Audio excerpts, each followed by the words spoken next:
Queridos hermanos en Cristo, sean todos muy bienvenidos a la meditación en la palabra de Dios del día de hoy. El texto para esta ocasión corresponde a 1 Corintios capítulo 10, versículo 16.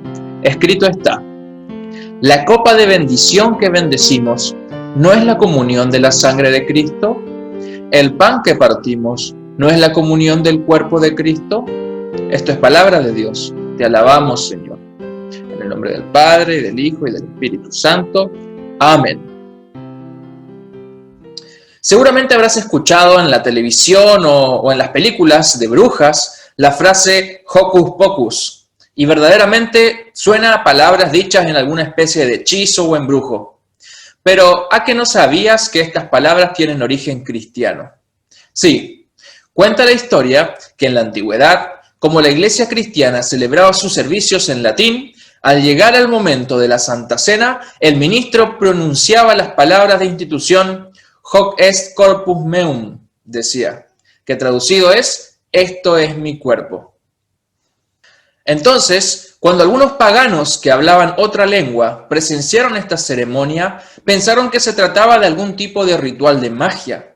Así fue que de estas palabras propias de la liturgia de la Santa Cena, hoc est corpus meum, los paganos interpretaron algo así como un hechizo de hocus pocus.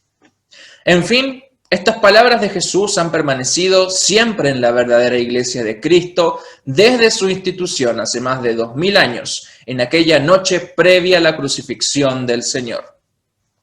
Pero, por desgracia, no fueron solo aquellas tribus paganas de tiempos antiguos los que malinterpretaron estas palabras del Evangelio, sino que fue la misma iglesia romana la que terminó pervirtiendo el uso del sacramento del altar.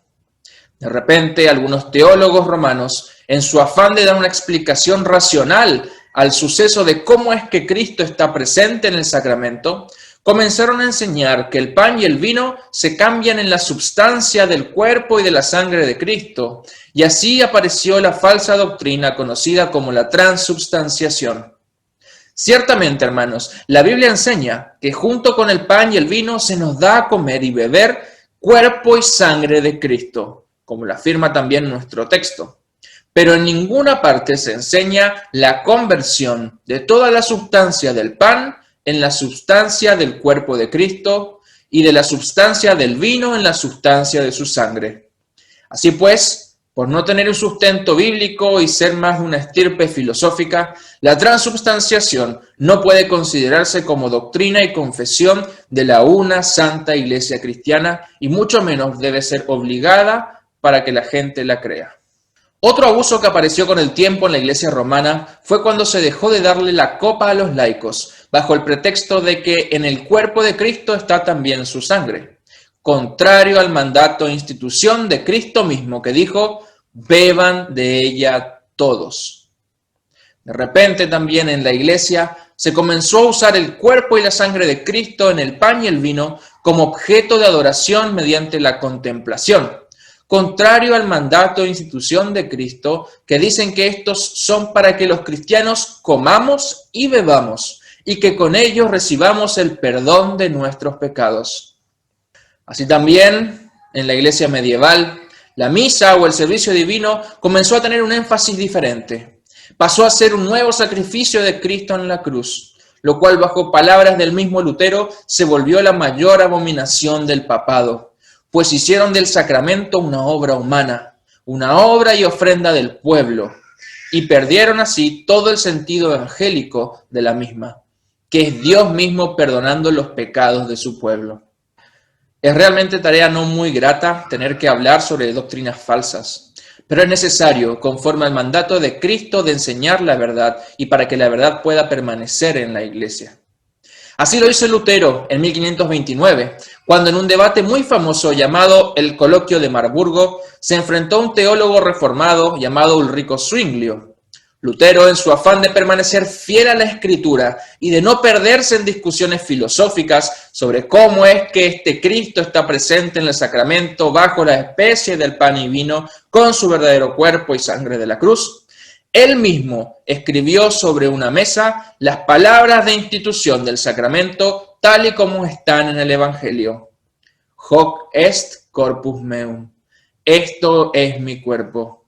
Y así, finalmente, Lutero terminó confesando la verdad revelada en las Escrituras, que el pan y el vino del sacramento son el verdadero cuerpo y la verdadera sangre de Cristo, pero sin el agregado de explicaciones filosóficas. Gracias a eso, la Iglesia Luterana Confesional es la única que hoy mantiene una sana y evangélica enseñanza y confesión sobre qué es en realidad el sacramento del altar, nuestra Santa Cena, y cuál es el propósito para el cual fue instituido. Estimado cristiano, es muy fácil caerse de la verdad cuando buscamos explicaciones racionales a las palabras de Cristo. Pero el Señor no demanda que uno explique cómo es que suceden estas cosas. Solo te llama a creer en su palabra, porque los misterios de la fe sobrepasan a la razón humana.